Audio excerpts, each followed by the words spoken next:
Well, good afternoon. I can see that it's 3:30, and so we wanted to begin by welcoming those who are able to join us for this Facebook Live event as we answer your questions about our reopening plan. I'd like to begin with introductions, and it's an opportunity for us to also make sure that you can hear us. And so I'm going to ask Mrs. Hilsman at the left end of the table to begin, and then we'll work our way down the line and just let us know whether or not you can hear us or not, because we know it's important information that you're going to want to be able to hear. I'm Mrs. Hilsman, elementary principal. I'm Jessica Johnson, middle school, high school principal. And I'm Annette Thompson. I'm the superintendent. You may not recognize me. I may look a little different than I did in March when you saw me last, but this is what happens when there's a pandemic. Hello, my name is Marcia Modaf. I'm the middle school, high school associate principal, and I'm also the district athletic director. And my name is Paula Hoyne, and I am the Director of Special Education. All right, so if you are unable to hear us, please put something in the chat, and we have our tech department to the left of us, and they can assist if for some reason you cannot hear us. We wanted to begin by going through an overview of the reopening plan and just walking you through some of the details about the options and details about what would happen if you were in person. And then we have received a number of questions that we thought we would begin answering. And we're hopeful that maybe your question may be answered in the questions that have already been asked of us. And if not, please, that the whole point of us doing this event is to be able to answer questions to the best of our ability. But I also want to say from the onset that we may not know the answer to a question. As much as we have spent hours and weeks working on this plan, we may need to write it down, we may need to talk about it, we may need to speak to Dodge County Public Health about an answer, we may need to consult legal. So there are multiple steps that we may have to take before we will be able to have an answer to specific questions. But if we do have answers, we will certainly answer them. And if we don't, we will document them and get back to you. Okay? So that's what we're going to be doing in our time together today. First of all, the reopening plan is on the website. And if you're joining us Facebook Live, you're on the website, so please access that. It was something that we wanted to share early on. We had feedback from parents in a parent survey. We surveyed our staff. We had feedback from staff about their opinions about returning to school. And then we presented it to our school board. And our school board reviewed it and had questions for us and ultimately approved it. Additionally, our school attorney looked it over and had some feedback for it, as well as our insurance company, and then also it was shared with Dodge County Public Health. So we did put effort, I think, into trying to achieve multiple goals. And the first being is we recognize when we had to leave school in the spring, that was very sudden. It was very abrupt. None of us could have foreseen that was happening. We recognized that there were issues with the spread of the virus, but to think that we would all be shut down and that we would not be returning was unforeseeable. So we've really looked at how did we do and how could we do things better as we reopened in the fall. And we recognize that people are going to have differing levels of comfort, and that's completely understandable. Obviously, I'm an older person. I have health things that maybe I'm concerned about. You may have somebody at home who has health concerns that you're worried about. Everybody is different.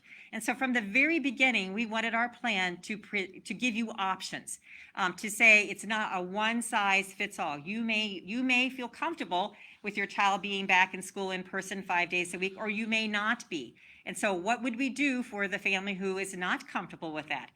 Or with a family who feels very strongly that their child needs to be back in school. So that was sort of the foundational philosophy of creating the plan, to provide you as the parent, the decision maker for your child, with an opportunity to make some decisions.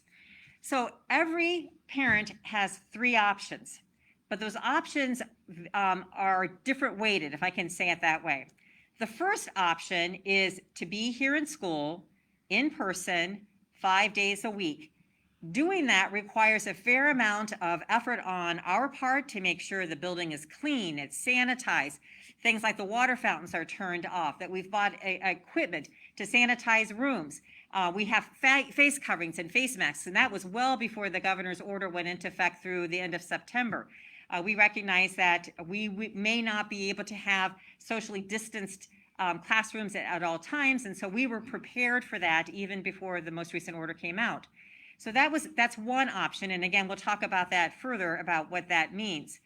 The third option for every student would be to go virtual full time. For an elementary student for 5K to 6th grade, that would be with a school from the Kiel School District. And you may ask, why the Kiel School District? Why didn't we just open up our own virtual charter school? Well, opening a virtual charter school, it takes a lot of planning and preparation to do it right, to do it well. And we want our students to be able to have a really wonderful learning experience and honestly, to make up for the lost time that we had in the spring and to make sure that we are closing gaps, to make sure that we are on pace to have learning move forward. So the Kiel School District was willing to enter into a partnership with us, meaning if your child goes to the virtual school, they remain a Dodgeland student. They are our student, meaning we're going to check in once a week. We're going to make sure there's that strong Dodgeland connection going. And so at the end of a semester, at the end of the year, if you decide you're ready for your child to return to us, that transition should go more smoothly because we've maintained a tight connection with you. That school uses a curriculum from the state of Florida that's considered very well done. We actually met with the superintendent and the coordinator for that program. We were very impressed with their ability to deliver online instruction. And so we ultimately made the decision that that was the best route to provide the highest quality education for your child if you choose to do that option 3 and your child is in 5K through 6th grade. So what happens if you want a virtual option and your child is in 7th grade through 12th grade?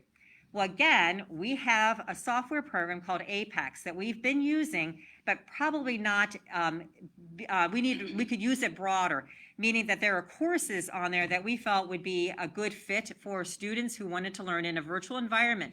The quality of the instruction is good. We believe that we would be able to provide some support from staff so that students who did not want to be in person had a safe place to be learning at home.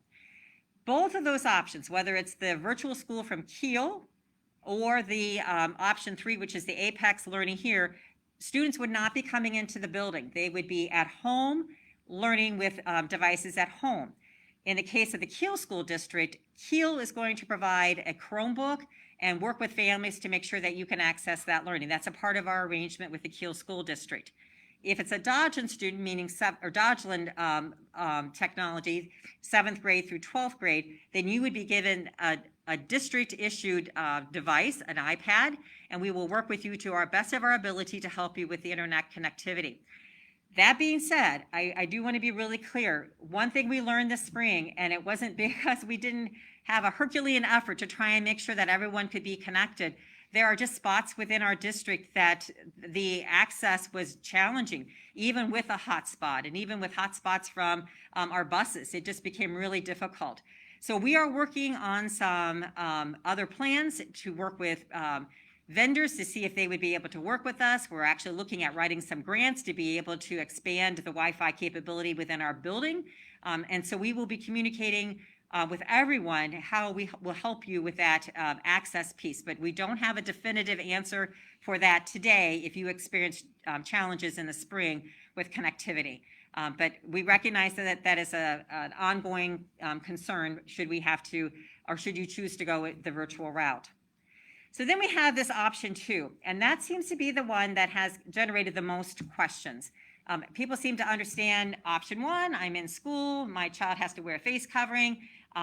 We're going to make sure that we are going through the self-assessment checklist to make sure that they don't have any symptoms when they come in the building.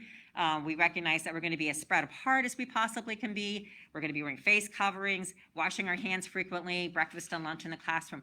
Those seem to be pretty straightforward. I think people seem to understand those pieces, although we have some questions and we'll get to some of those details in just a moment. It's option 2 that is I think an area, and I'm actually going to say I wish that I had used clear language when we put the plan out, because I think when we thought of how to meet the needs of students, we recognize that there are going to be times when a student may need to stay home. Maybe a parent came in contact with somebody who was had COVID-19 at work, and the parent decided that child would need to stay home. And we wanted a system where learning could continue. And so this idea of a live streaming for short-term duration was something that we worked on, we thought about how do we make this happen? How do we make it happen when maybe we've got a whole cohort that has to be quarantined, or individuals who are going to need a couple of weeks where they're going to have to stay home. And so we really believe, and we're going to be training our staff when they return to us the week of August 24th, in how to do this live stream instruction so that children can still have access to the essential instruction.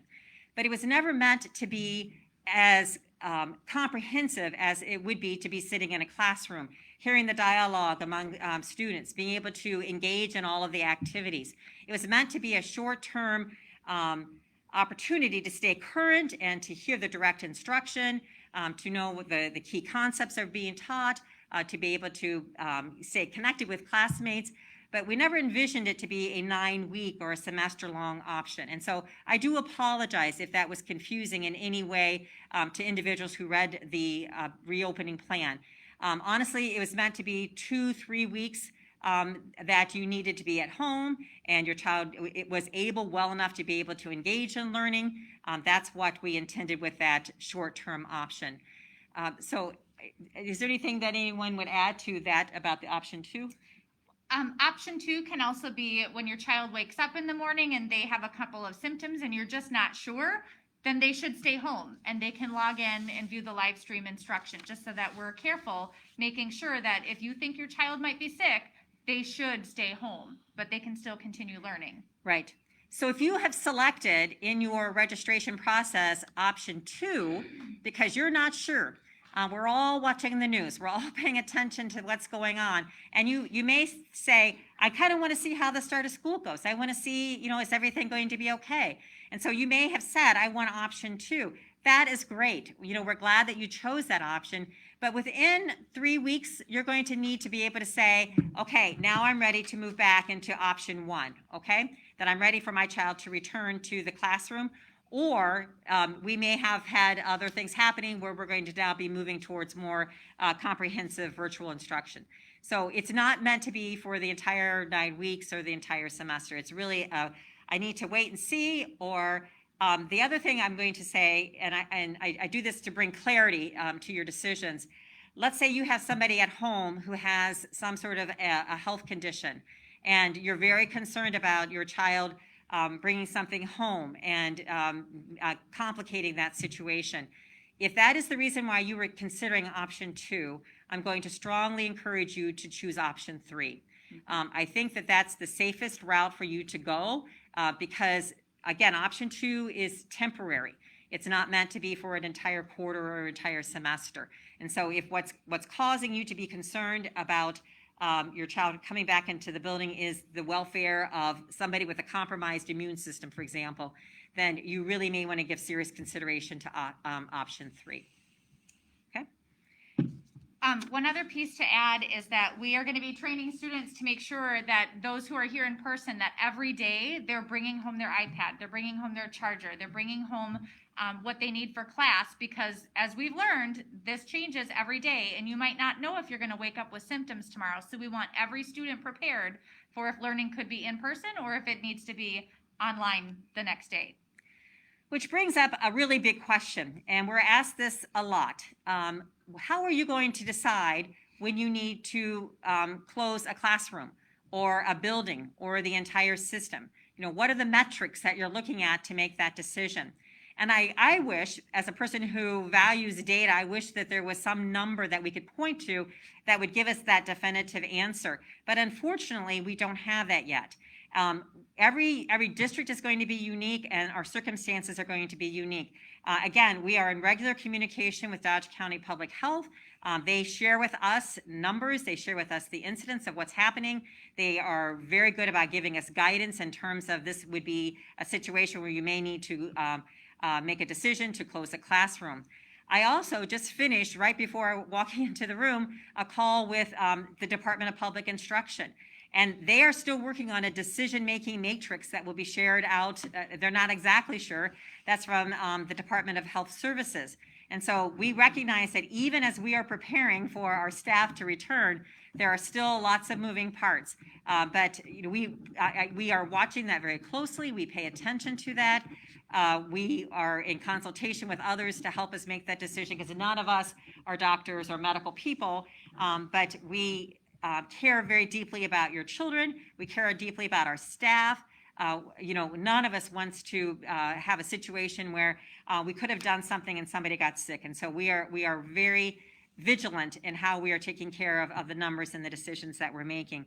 So I don't have a clear answer for you in terms of what is the standard for closing a grade or a building or the entire system.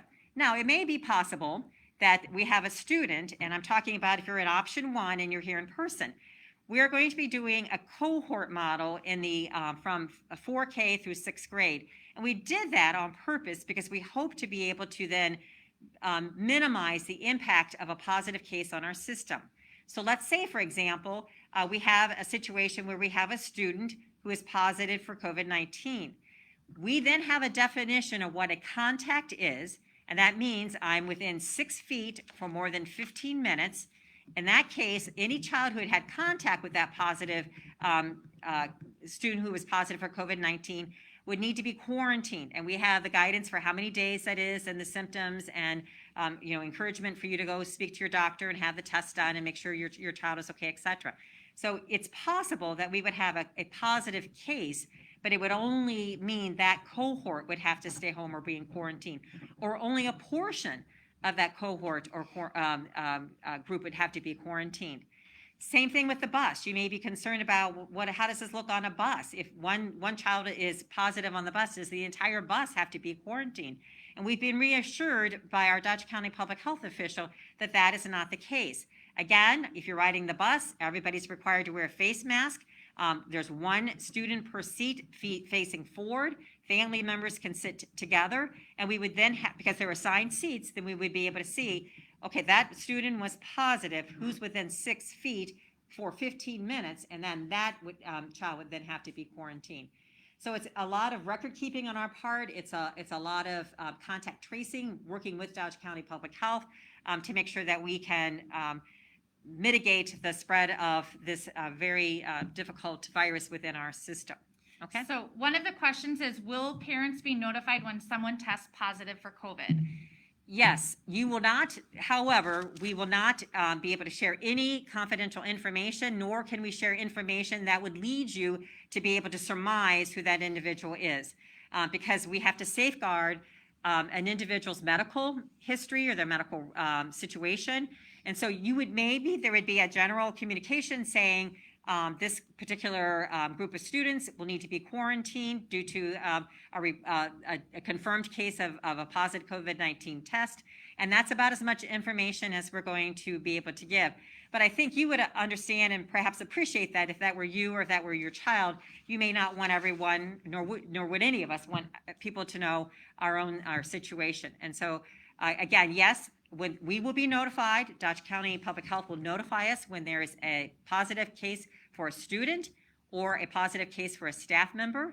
We already have templates of communication that we would then be sending to the affected groups. So the whole system is not going to get these messages. It's only the individuals who would be affected by that positive case. A follow-up question is, are kids being tested before the school year begins? They are not. That's a parent's decision whether or not to have a test done. I know that there are some physicians who are not recommending testing unless there are symptoms. And so we wanted to make sure that we didn't put something in place that was impossible, frankly, for you to be able to make happen. And so speak with your doctor. That's an example of something that you and your family physician can talk about. But we are not requiring a test, a negative COVID-19 test in order to come into the building. However, we are saying success in keeping the building open really begins at home. That's true for all of us here, that if we are not well, we need to stay home. And you may be saying, well, then my child may be missing a lot of school. So how are you going to deal with truancy? How is that going to look? And please know that as long as your child is engaged in learning, we will count that as being present. all right? So that if they are turning in assignments on Schoology, they are logging into Blue Jeans and they are joining the live streaming instruction, we are going to count that as being present for the purposes of attendance. If we're not seeing your child turn in work, we're not seeing engagement in the live streaming instruction, then we are going to reach out to you. We're going to see if we can find out what's going on, and then we may have to follow a truancy route. But we really want to emphasize, if your child is not well, then please keep him or her home.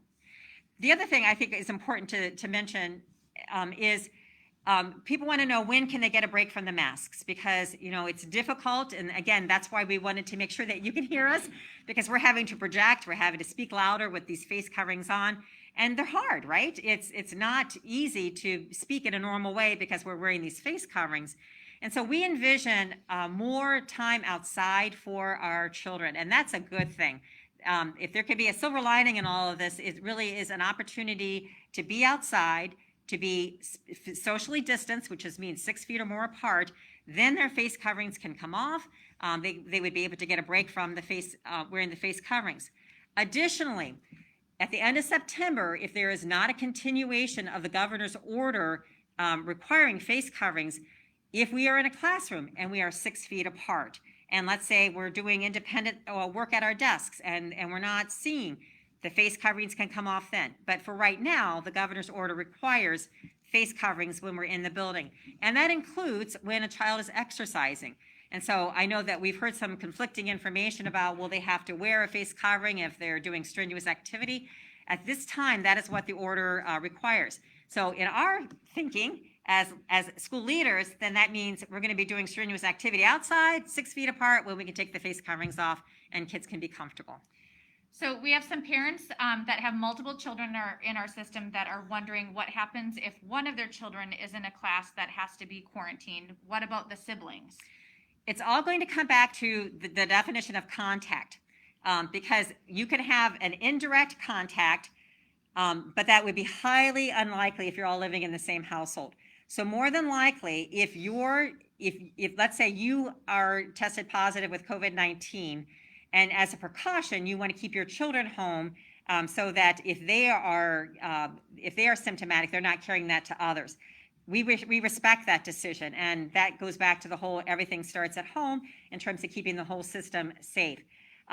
It's only when we have a positive that we go back 2 days and we see who was with that student, whether it was siblings, individuals that sibling was interacting with, and then those groups would then have to be quarantined. So to say that it's complicated and it's going to require a lot of tracing and gathering of information, that's what we envision happening. Did that answer the question? Okay. I think so. There's some follow-up questions about if a child is in contact, maybe touching or coughed, sneezed on, but it looks like maybe just one time. How do we know if it's a contact? The definition has remained constant. And the one piece of clarification, though, that has been said throughout, but I don't know if it's been emphasized, it's a contact is within 6 feet for a cumulative of 15 minutes. And so it could be 5 minutes when I'm doing this activity in my classroom. It could be 5 minutes when I'm doing this and 5 minutes later on. As long as that 15 minutes happens within 24 hours, that is considered a contact. All right. So you can imagine why now we move to the cohort model in the elementary, because it's going to be difficult not to have contact within some of these cohorts, knowing children are going to get up and move. They're going to, be working in, groups, although we really are trying to minimize that. We're trying to make sure that we have desks that are spread apart, that the work is done more independently. So, we are going to do our best to try and keep students spread apart, wearing masks, minimizing the contact situation. So a follow-up question to the daily self-check is, what about the students who are getting themselves to school in the morning? Parents aren't there in the morning. Will we be checking students in the morning? We will not be doing that. However, we're going to train our teachers and our staff. If somebody appears to be symptomatic, they're complaining of a sore throat, they talk about how they coughed, or maybe a driver will tell us somebody was coughing on the bus. immediately that child is going to be taken to our school nurses area, and we have isolation rooms in both the elementary and the middle school, high school, where that student will be taken, and then an assessment done by our school nurse. And more than likely, if there's a symptom of COVID, then that child would be sent home and not permitted to move through the hallways and things like that. But the research actually on taking a temperature is that they could be positive and not have a temperature, or they could have days of being positive and not have a temperature. And so it didn't help us be able to determine who should be in the building and who shouldn't be in the building, plus the logistics of maintaining confidentiality while we're taking temperatures of children and staff. I hope that answered the question. All right, a couple of follow-up questions that are all about masks. Where do the masks go when they're outside? What if your child has asthma? Will wearing masks be wearing incorrectly? Will it be encouraged by staff over the nose, under the chin? A bunch of mask questions. Sure. First of all, yes, we plan on spending a lot of time making sure that the masks are worn appropriately, because that's the whole point in wearing them, is that we wear them the right way, that they do the job that they need to do. So yes, you can expect, just like we envision lots of videos on hand washing and all kinds of things, that I'm looking more at Mrs. Hilsman in the elementary, but that's true even at the middle school, high school. If you came into our building now, you're going to see hand sanitizer on in rooms and in the hallways. We want to encourage hand washing, sanitizing of hands, proper cough protocol into the elbow. And so yes, that's a part of what we thrive on educational stuff. So that one we got. You can count on us on that one. In terms of the student who has like a medical condition, please know that we're going to need some sort of documentation from a physician for that. So if you're planning on sending your child back and you know that they have a medical condition where wearing a mask would be difficult, I would recommend you start making the arrangements with your doctor to see him or her now, to make sure that you have the appropriate documentation for us to have that child in the building. Let's say a child comes to school and is not wearing a mask, because it is a part of our requirement. We will have that child in a separate area until we can determine whether it's a medical situation or a choice. A choice not to wear a face covering means that you're choosing the virtual route for the most part. Now, there are going to be obviously times where we're going to need to work with families and things like that, but we want to emphasize this is how we are, whether it's something that is in our philosophy or not. It's our way of saying, I care about others and I want everyone to be safe, and we definitely want to be able to keep our doors open. So a repeat of a couple of questions that are coming in that we said early on. Students who are here in person will be bringing home iPads daily so that they will have them at home in case they need to stay home the next day. Yes, if they appear sick, they need to stay home, and they will be able to go online to tune in for the live instruction so that they're not missing out on learning. Mm-hmm. Teachers will be teaching students where they'll turn in their work and how they will do that. I lost the other one. In addition, so if a student is missing school due to illness, not related to COVID, they should be doing that work online. Right. As Dr. Thompson said, if they're present in learning, even if that's at home, we will count them as present. Mm-hmm. There's some follow-up questions about if a student is they think they have allergies or they appear sick and we don't think it is COVID, how long should they stay home? Right. There's actually a toolkit that DHS has put out that has guidance on that. And generally the guidance is they have to have 2 or more symptoms for us to be concerned about the COVID. But even if it's just one of the symptoms, we will more than likely be sending the child home.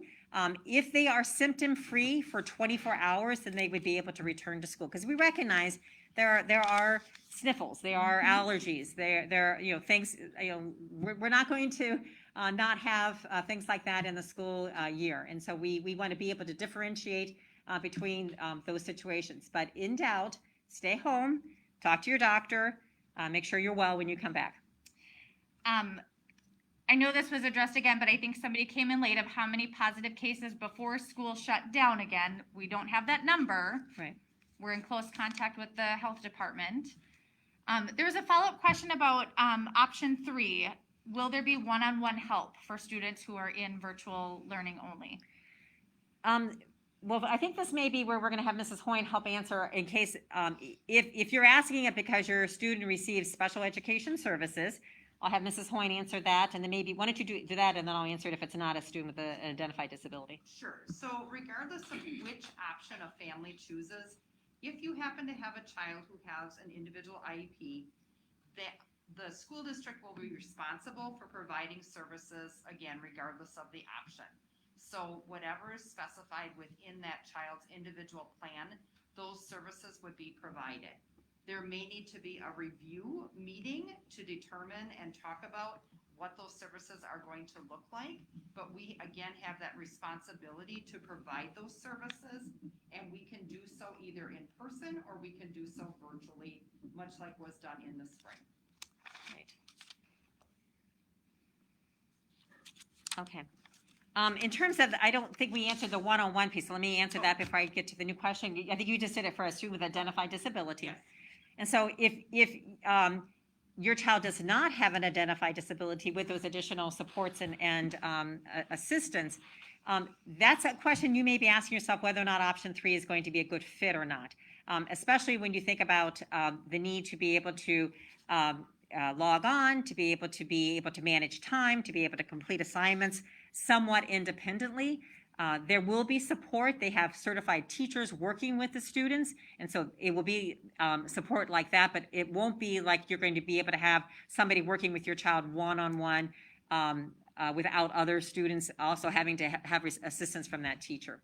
So I don't know if that was on point or if it answered your question or not, but that's our understanding of how that's going to work. And again, our elementary school counselor is going to be the identified person here at Dodgeland who's going to be reaching out on a weekly basis to make sure that everything's going well, that we keep that Dodgeland connection really strong and healthy. Yes, in terms of the questions that are coming through here is about a new mask every day. We know that it's important that to wear the mask, that the mask has to be worn appropriately, right? It has to be worn the right way, but it also needs to be clean. And so if you choose to send your child to school with the disposable masks, then yes, you're going to need a new disposable mask for every day. If you choose to use, I think all of us are wearing cloth masks here. You know, we wash them at the end of the day. So most of us have enough masks to get us through the week. So when we do our laundry, then we are washing our masks on the highest temperature possible. So we have a clean mask then for every day of the next week. We do have some N95 masks available. However, Dodge County Public Health was talking about how these would have to be fit tested. If it's something that you're really concerned about and you think you would like your child to wear an N95 mask, we have them available, but they are not recommended because breathing becomes challenging because it's so thick in terms of getting air circulation into the mouth. But I do want you to know we have purchased those. We also ordered cloth masks, so every child is going to be getting 2 cloth masks from the school district. We will also have some disposable masks on the bus. So if a student says they forgot their mask, then we're going to make sure that they have a mask on before they get on the bus. However, we don't want you to become dependent upon the school providing a mask every day. We don't have those resources to do that for every child every day. So cloth masks are the best option as long as we keep them washed and cleaned. And just to clarify, another question came in about referencing how important it is to make sure students are wearing their masks appropriately. And so what happens when the Wisconsin order is lifted, where it's not a mandate? We are still wearing face coverings if we're not socially distanced. Right. Our reopening plan was approved with face coverings required whenever we are not socially distanced from each other. So once the order is lifted, and we are not socially distanced, then we are still going to be wearing face coverings. If we are socially distant and the governor's order has been lifted, then you would be able to take the face covering off, but only when you're socially distanced. So how we are seated here right now in this room, we would still have to be wearing face coverings, even when the governor's order is lifted. And to clarify that whenever a student is on the bus, face coverings remain on at all times. And that has to do with not just close proximity. Bus windows will be open, numerous windows to help create a greater amount of airflow. But again, on a bus, face coverings must remain on at all times. And yes, Wendy, we will accept face mask donations. Another parent asked about what is your suggestion for students in speech? Would a face shield be better so that the student and teacher can see each other? Yeah. They're having a hard time hearing Mrs. Hoyne when she speaks. I'm done. Sorry about that. Yes, and we actually do have face shields that meet the requirements for our providers for speech and language, as well as other therapies and other teachers in special education. And we also have some clear shields available for students to utilize as well. They do make masks that have the clear middle piece that you can also purchase for your child if you are concerned about that. But we do have supplies for therapies to be able to be conducted. Right. And in addition to that, we also have face coverings that have a cloth barrier on the bottom because this is transmitted with respiratory droplets. And so you can see the face. Many of our teachers will be wearing that as a face covering, meaning that it's protected because of this cloth barrier that's down below. So you're going to see teachers wearing that. Then we have some questions about this classes. Will classes be socially distanced? As you know, one of the things that's happening right now is registration. And thank you again for taking the time this afternoon to log on to hear the answers to your questions as you're trying to make your decision on what's the best path forward for your child. Once we know how many students we have that have chosen the in-person route, then we're going to be able to make a better determination about how many students are going to be in each classroom. That being said, we are also using the Academy of American Pediatrics guidance about how close students can be in a classroom. And their guidance was they could be 3 feet as long as they were masked and still be okay. And so we are going to try and spread out as far as we can. We're going to ask our teachers to be removing extraneous equipment and furniture and things from their classrooms so students can be as far apart as possible. But we are not going to be able to guarantee that in every setting they're going to be able to be 6 feet or more apart. Okay. And to speak specifically to 7th through 12th grade on that, a question was, will high school students be in cohorts? And we're not able to put students in cohorts because once we get to that level, students have so many different courses that they're taking that we cannot group students because every student's schedule is different 8 periods of the day. So they will not be in cohorts. However, we are putting procedures into place so that when students leave a classroom, the teacher is spraying down the desks and students are wiping theirs down and their microfiber towel goes in the bucket. And that is going to happen after every single class as they're transitioning. And we have students doing that right now in summer school and it is working well. Yes. We have a lot of cleaning procedures that are happening to make sure that the classrooms are being sanitized frequently. Right. In fact, at the end of every day, every classroom is going to be, there's a mister that will come through that uses a special hospital grade chemical, and it gets underneath surfaces. It completely ionizes the classroom to make sure that it's free of any virus when we return the next day. All right, so option 3 have GT offerings. That's a great question and near and dear to my heart, I have to say. And I don't know the answer to that yet. So is that, whoever asked that question, can we take that one and get back to you, please? I'll get back to her. Okay. A follow-up question to option 3 is how long is that for? When can they transition back? And that is making a commitment for the semester. So that way students can complete the semester. It would be hard to go back and forth between the 2 different programs. Right. I'm going to step back to the option 3 for the GT piece, and I'm going to speak again if you're in 7th through 12th grade. The beauty of Apex courses is it can be self-paced. And so if you have a passion, and actually there's some courses, I'm looking at Mrs. Hilsman because she's our summer school coordinator and knows the course catalog really well. But there are some really amazing options that students who may want to explore a passion area would be able to do that they may not be able to if they were in the building. Like, if you want to speak to that? You could take music theory, or you could take a language that we don't currently offer here at Dodgeland. There's a lot of opportunities, and the catalog is kind of wide open there. And you'd still be able to get the academics you need, but you might choose other stuff. Sure. Can you describe for them what it would be like to be in an Apex course? What does that instruction look like? So the Apex courses have it will be set up where you have like certain amount of work, and it will tell you if you're on track to finishing it on time, which is really helpful, and it's color coded that way. And it also gives you videos with explanation. It has some pieces that are practice questions. It gives you a study guide, so you have opportunities to practice things up front, and then it will have periodic quick check parts of it, and then there will be some written work. So even though it's an online course, there will be some written work that goes along with it, so that you can apply the things that you're learning along the way. And a follow-up to that, a question was, will there be band and choir? Unfortunately, we don't have band and choir for Apex. Not for Apex, no. Mm-mm. But music theory would be an example of something that maybe would be a passion area.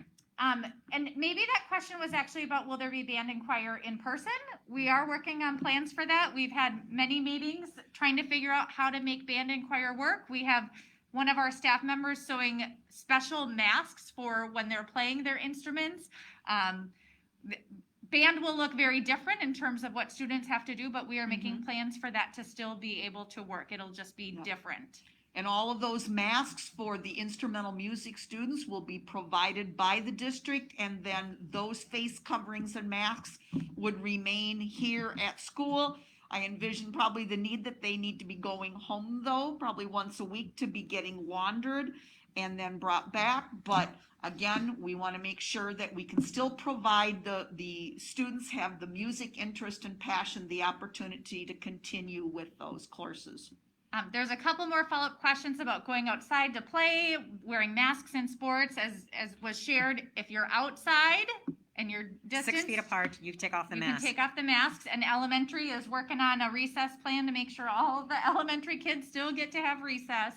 We like recess. We just got to figure out how to keep you safe there. If you've driven by summer school, you will see a lot of our classes have been going outside, so they have mask breaks while they're still learning. And I think an important comment to add about the summer school piece, and I don't know if Mrs. Hosman wants to be the one to share this, but we're in our 3rd week of summer school, and we've been able to have summer school every day with students and staff in the building. And summer school was an opportunity for us to test out how certain plans we had put into place were actually going to work. And we were fine-tuning things based on the feedback that we were receiving from summer school.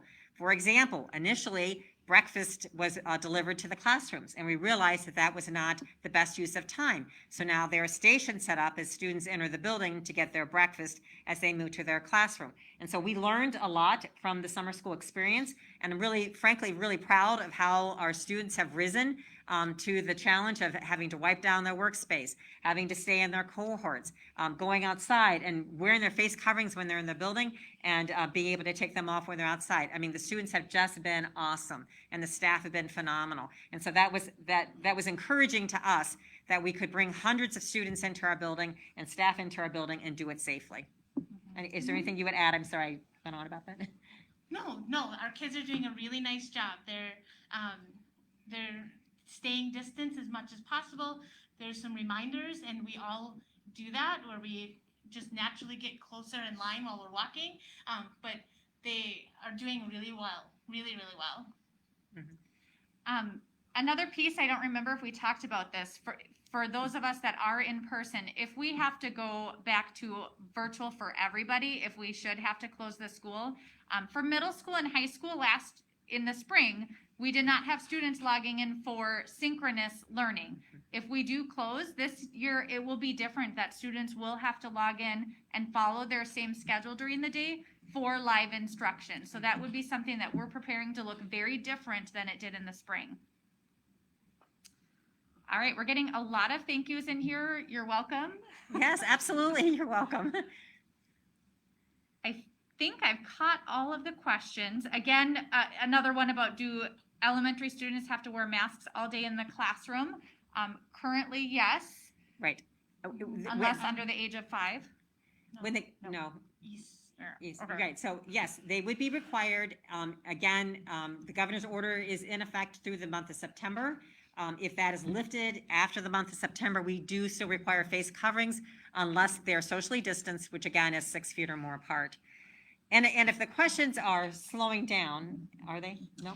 There's one I missed about field trips. We are not planning for No, field trips right no. now. Sorry. However, we're planning on virtual field trips Yes. because we have the good fortune of having wonderful technology, and we plan on using that to bring field trips to our students.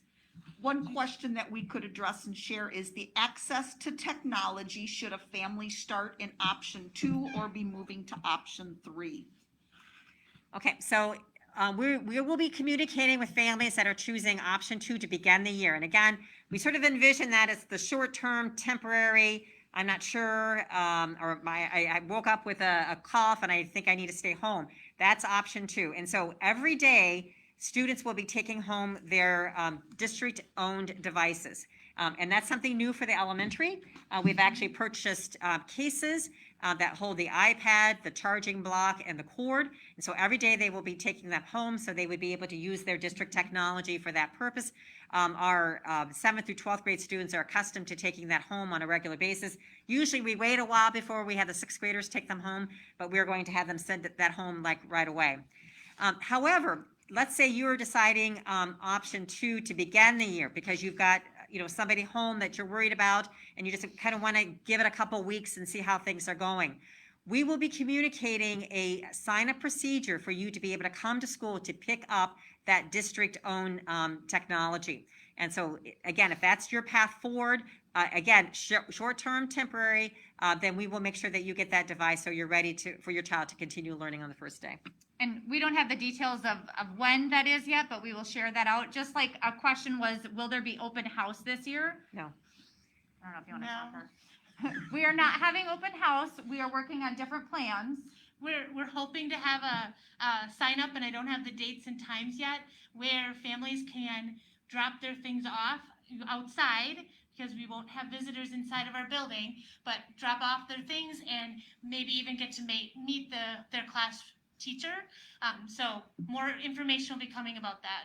And at the middle school and high school level, we are working on plans for 6th graders and 9th graders who are new to their building to be able to come in at a scheduled time and find their locker, make sure they know how their locker works, and also invite students who are brand new to Dodgeland. There are some follow-up questions. I say the questions are great. Thank you. Has there been any change about sports, Mrs. Modaff? As of this presentation and discussion, all of our Dodgeland sports are proceeding per the dates that I shared on the athletic meeting. Cross country for middle school and high school is scheduled to start this coming Monday morning, August 17th.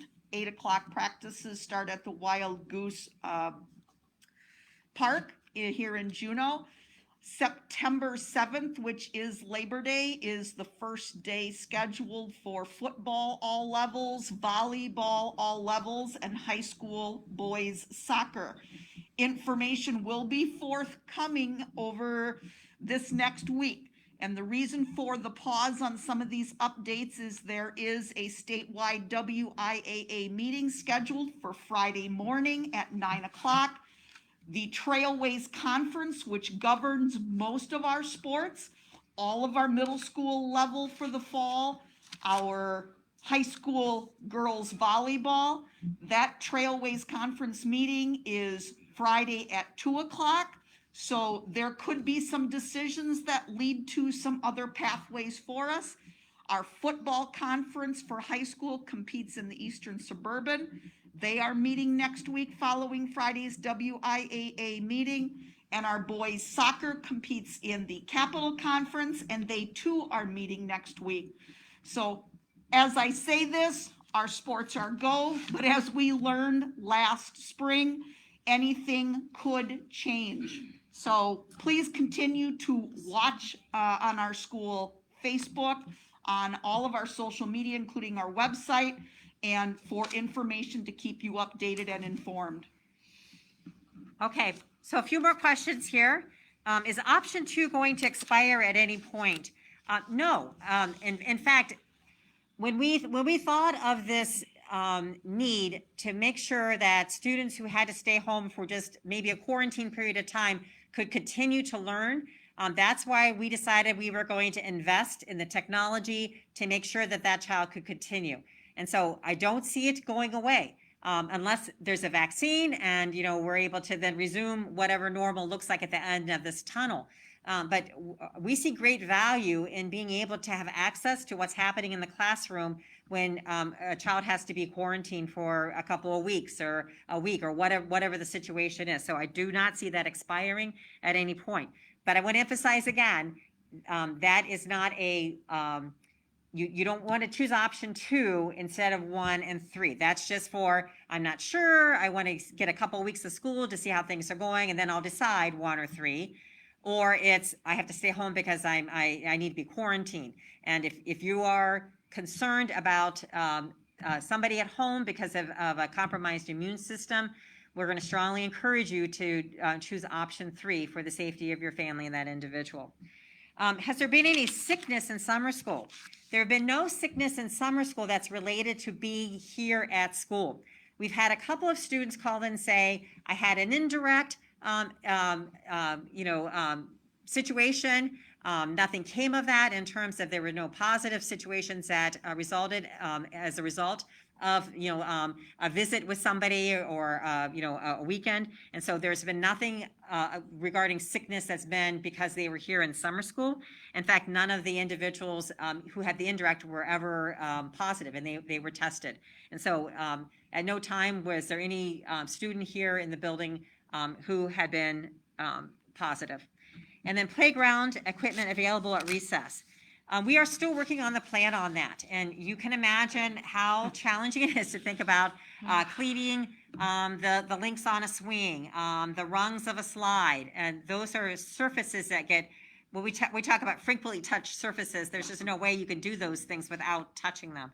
And so I don't think it's going to be possible to do recess in the way that we are accustomed to doing recess.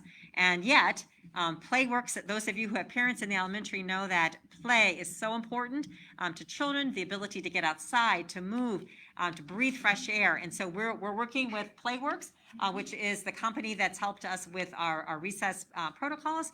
And they actually have some great ideas on how to do recess in the COVID world. And so we hope to implement some of those in the fall.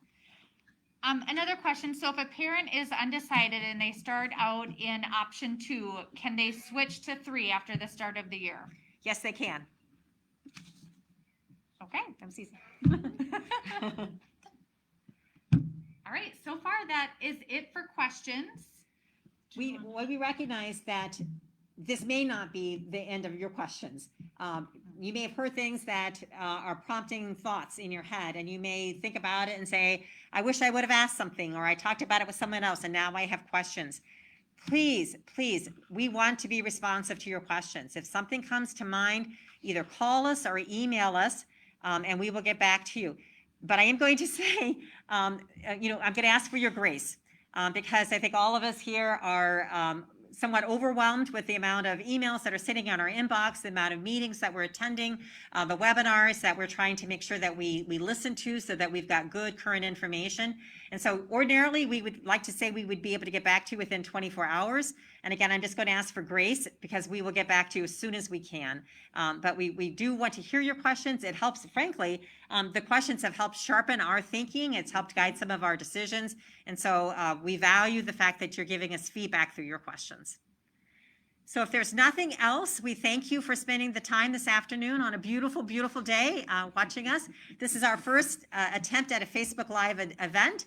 We hope that it was helpful to you. We'd love some feedback on that as well. And moving forward, we may want to do more of these. Take care, and we'll see you soon. Bye.